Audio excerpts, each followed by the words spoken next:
বন্ধুরা, আমি কৃষ্ণায়ু দত্ত এবং আপনাদের YouTube channel Bangla health tips লাইভে আপনাদের সকলকে স্বাগত জানাচ্ছি। বন্ধুরা, আমার আজকের এই ভিডিওটিতে আমি আপনাদের সঙ্গে একটি জন্মকুণ্ডলী নিয়ে বিস্তারিতভাবে আলোচনা করব। মূল ভিডিওটিতে প্রবেশ করার আগে আপনাদের কাছে একটি ছোট্ট অনুরোধ। আপনি যদি আমার ইউটিউব চ্যানেলে নতুন হয়ে থাকেন তাহলে অনুগ্রহ করে বেল আইকনটিকে প্রেস করে আমার ইউটিউব চ্যানেলটিকে সাবস্ক্রাইব করে নিন, যাতে এই ধরনের জ্যোতিষ সংক্রান্ত নানা আলোচনায় সমৃদ্ধ ভিডিওগুলো আপনি সবার প্রথমে পেতে পারেন। বন্ধুরা, আপনার স্ক্রিনের বাঁ পাশে আপনি যে জন্মছক বা জন্মকুষ্ঠীটি দেখতে পাচ্ছেন তা আসলে একজন জাতিকার, কিন্তু গোপনীয়তার স্বার্থে আমি জাতিকার নাম সকলের সামনে প্রকাশ করলাম না। জাতিকার date of birth 29/1/1988, time of birth 1:30 AM, place of birth Barasat, West Bengal, India. জাতিকার লগ্ন বৃশ্চিক এবং রাশি হলো বৃষ। জাতিকার জন্মকুষ্ঠী, লগ্ন এবং রাশি সাপেক্ষে এটুকু বলা যেতে পারে যে জাতিকার গায়ের রং হবে ফর্সা। জাতিকার মাথার চুল হবে ঘন এবং কোকড়া প্রকৃতির। জাতিকার শারীরিক আকৃতি হবে মাঝারি এবং মুখমণ্ডল ও কপাল হবে সামান্য চওড়া। জাতিকার বাঁ পায়ে কিছু সমস্যা দেখা দিতে পারে। জাতিকা কিছুটা সন্দেহপ্রবণ, একগুঁয়ে এবং প্রতিহিংসা পরায়ণ প্রকৃতির হবেন। সকলকে বিশ্বাস করে সবার সামনে নিজের চিন্তাভাবনা এবং পরিকল্পনার কথা খোলাখুলি প্রকাশ করবেন না। একজন শিল্পী হিসেবে সাফল্য লাভ করার সম্ভাবনা এই জাতিকার মধ্যে প্রচুর পরিমাণে দেখা যায়। লগ্নের প্রথম ঘরে মঙ্গল থাকা দরুন জাতিকার মধ্যে ক্রোধের পরিমাণ যথেষ্ট বেশি থাকবে। জাতিকা জেদি এবং কর্তৃত্ব পরায়ণ হবেন, যাকে আমরা ইংরেজিতে ডমিনেটিং ক্যারেক্টারে বলে থাকি, অনেকটা সেই রকম। এবং জাতিকার মধ্যে সামান্য কারণেই মাথা গরম করার প্রবণতা লক্ষ্য করা যাবে। জাতিকার জন্মকুষ্ঠীর দ্বিতীয় ঘরে শনি রয়েছে। শনি জন্মকুষ্ঠীর দ্বিতীয় ঘরে কখনো ভালো ফল দেয় না। শুধুমাত্র তুলা রাশি, কুম্ভ রাশি এবং মিত্র রাশি হলে জাতক জাতিকা অর্থবান হয়ে থাকেন, কিন্তু এই ক্ষেত্রে অর্থাৎ এই জাতিকার ক্ষেত্রে তেমন কিছু ঘটেনি।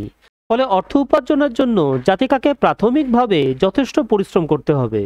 লগ্নের দ্বিতীয় ঘরে শনি থাকার দরুন জাতিকার আত্মীয় এবং কুটুম্বদের সঙ্গে সম্পর্ক বিঘ্নিত হতে পারে। জাতিকার মধ্যে মিথ্যে কথা বলার এবং অতিরিক্ত কথা বলার প্রবণতা লক্ষ্য করা যেতে পারে এবং জাতিকার কথার মধ্যে উগ্রতার আভাস টের পাওয়া যাবে।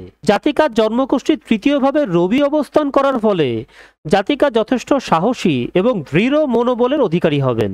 জাতিকার জন্মকুষ্ঠীর চতুর্থভাবে শুক্র রয়েছে, ফলে জাতিকা গাড়ি বা বাহন সুখ অর্জন করবেন। এবং শুক্র 4th হাউসে থাকবার দরুন জাতিকার একজন ভালো সঙ্গীত শিল্পী হয়ে উঠবার সম্ভাবনা রয়েছে।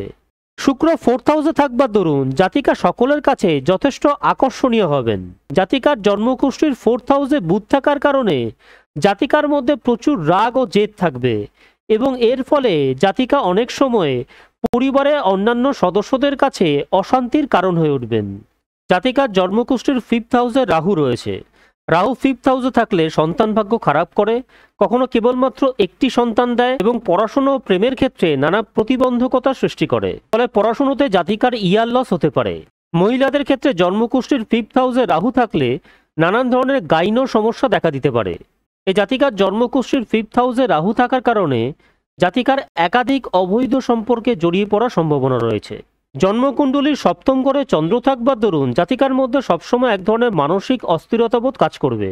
জন্মকুণ্ডলীর 7ম ঘরে চন্দ্র থাকলে জাতক বা জাতিকা অত্যন্ত স্মার্ট এবং খুব খুঁতখুঁতে স্বভাবের হয়ে থাকেন। এই জন্মকুণ্ডলী একাদশ ঘরে কেতু থাকার দরুন জাতিকা একাধিক উপায়ে অর্থ উপার্জন করবেন।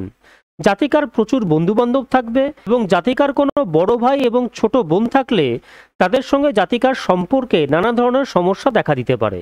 এই জাতিকার জন্মকুণ্ডলীতে বুধের অবস্থান চতুর্থভাবে, যা শিক্ষা গ্রহণের ক্ষেত্রে এক অনুকূল পরিবেশ সৃষ্টি করেছে।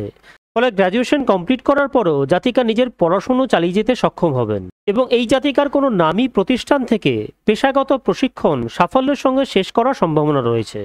জাতিকার জন্মকুণ্ডলীতে বুধ শুভস্থানে অবস্থান করার ফলে জাতিকা জ্যোতির্বিদ্যা সম্পর্কিত বিষয়গুলিতে উৎসাহিত হতে পারেন এবং পেশা হিসেবে গ্রহণ করতে পারেন। এছাড়া জাতিকা শিক্ষকতা, বৈজ্ঞানিক গবেষণা, সাংবাদিকতা, ধ্যান, স্বাস্থ্য, yoga, fitness centre, beauty parlour এবং প্রসাধন সামগ্রী কোনো ব্যবসার সঙ্গে সংযুক্ত হলে পেশাগত ক্ষেত্রে খুব দ্রুত সাফল্য লাভ করবেন। এই জন্মকুণ্ডলীর পরিপ্রেক্ষিতে একটা কথা বলি, যে কোনো হরোস্কোপ চার্টে বা জন্মকুষ্ঠীতে লগ্ন থেকে শুরু করে 12টি ভাবের মধ্যে বা 12টি রাশির মধ্যে যে কোনো একটি রাশি বা ভাবের মধ্যে যদি রাহু এবং বৃহস্পতি একত্রে অবস্থান করে তাহলে গুরু চণ্ডাল যোগ সংগঠিত হয়। গুরু বলতে এখানে বোঝানো হয়েছে দেবগুরু বৃহস্পতিকে এবং চণ্ডাল অর্থে রাহুকে বোঝানো হয়েছে। জ্যোতিষশাস্ত্রে গুরু চণ্ডাল যোগটিকে একটি অত্যন্ত অশুভ যোগ বলে দেখানো হয়েছে। এই গুরু চণ্ডাল যোগ কিন্তু এই জাতিকার জন্মকুষ্ঠিতে পঞ্চম ভাবে দেখা যাচ্ছে। জাতক বা জাতিকার লগ্ন থেকে পঞ্চমে যদি গুরু চণ্ডাল যোগ দেখা যায় তাহলে জাতক বা জাতিকার সন্তান হওয়াতে সমস্যা হতে পারে, অথবা সন্তানের থেকে নানা ধরনের সমস্যা দেখা দিতে পারে। এই জাতিকার জন্মকুণ্ডলিতে মঙ্গল লগ্ন থেকে প্রথম ঘরে অবস্থান করছে, ফলে জাতিকা একজন মাঙ্গলিক এবং এই জন্মকুষ্ঠিতে মঙ্গলের দোষ রয়েছে।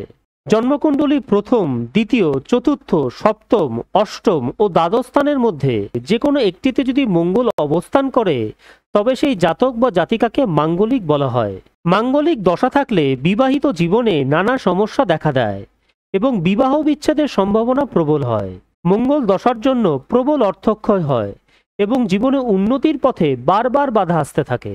ফলে বিবাহের আগে এই জাতিকার অবশ্যই মঙ্গল দোষের উপস্থিতিতে উপযুক্ত প্রতিকার গ্রহণ করা উচিত। বন্ধুরা, আজ এই পর্যন্তই। ভিডিওটি দেখবার জন্য আপনাদেরকে অসংখ্য ধন্যবাদ। যদি ভিডিওটি আপনাদের ভালো লেগে থাকে, আপনাদের কোনো উপকারে এসে থাকে, তবে ভিডিওটিকে অবশ্যই লাইক ও সকলের সঙ্গে শেয়ার করুন, যাতে তারা উপকৃত বোধ করতে পারেন। খুব শিগগিরই জ্যোতিষ সংক্রান্ত এই ধরনের নতুন কোনো ভিডিও নিয়ে আমি আপনাদের সামনে এসে উপস্থিত হব। ততক্ষণ পর্যন্ত প্রত্যেকে সুস্থ এবং ভালো থাকবেন। নমস্কার।